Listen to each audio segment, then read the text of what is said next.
I'm Josh Yourish, and I'm happy to welcome former Pitt tight end and current 2025 NFL draft prospect Gavin Bartholomew on to Stacking the Box. You've spoken some throughout this process and in different interviews, the combine, different places, about scouts and teams really liking your competitiveness and toughness.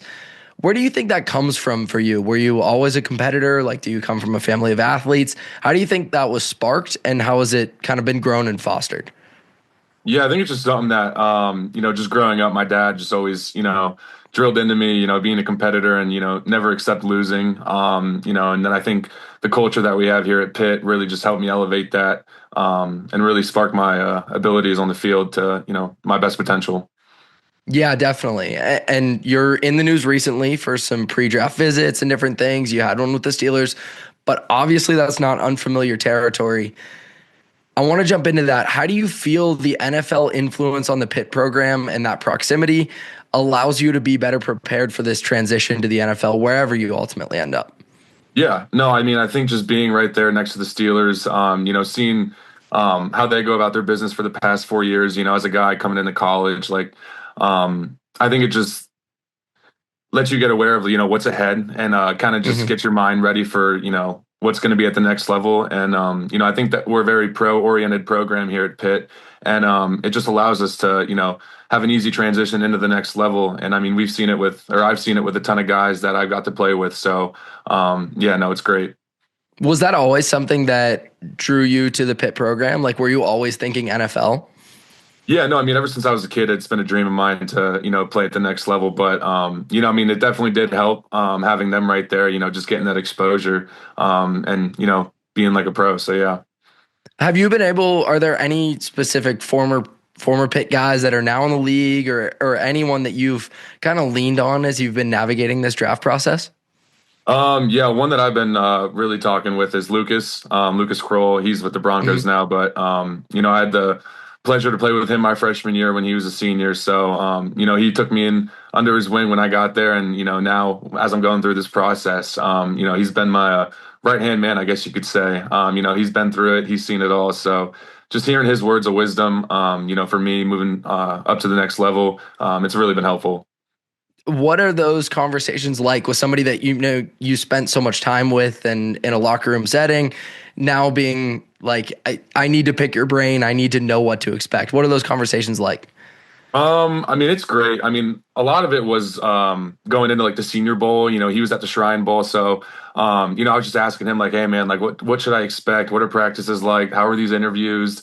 Who's going to be in the interviews? Stuff like that." And it's more of like a serious conversation just because it is like a job interview. So he's just kind of Yeah. getting me ready and like mentally prepared. So stuff like that, and then for pro day and stuff like that, what should and shouldn't I do, workout wise and stuff like that. So, I mean, it's been great having him, under my wing. So, yeah. Those pre-draft visits and stuff, what is that experience like? And same with the Senior Bowl and those different things, because Mhm. I imagine it's similar in some ways to recruiting, but it's also kind of the exact opposite dynamic where you're trying to impress them now instead of the other way around. So Right. what has that experience been like? What have those interactions been like? Or do you find yourself catching yourself, oh, I shouldn't have said that, or whatever, things like that? Yeah, I mean, honestly, I enjoy them. I'm a Yeah. out front guy. Like, I don't hide anything. Like, I'm pretty easy outgoing, and like I'm a great communicator. So really, just being myself has been the key to all these interviews and stuff like that. And I think that's what these teams are looking for, and that's why I think I'll thrive coming up here in the next couple of weeks is my personality, and obviously my playability. But yeah, it's been great. I've been really just watching tape and just letting them know what kind of ball player I am and what kind of person I am. When you're watching tape, this is the only time you're not on a team, right? For, Mhm.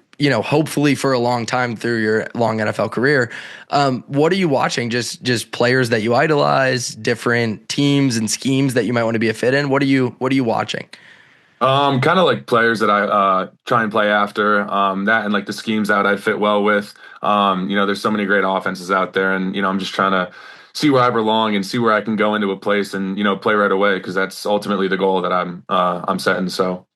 hmm And in this draft process, what have been the things you've been focusing on? I heard you in other interviews talk about, top end speed and at the top of routes.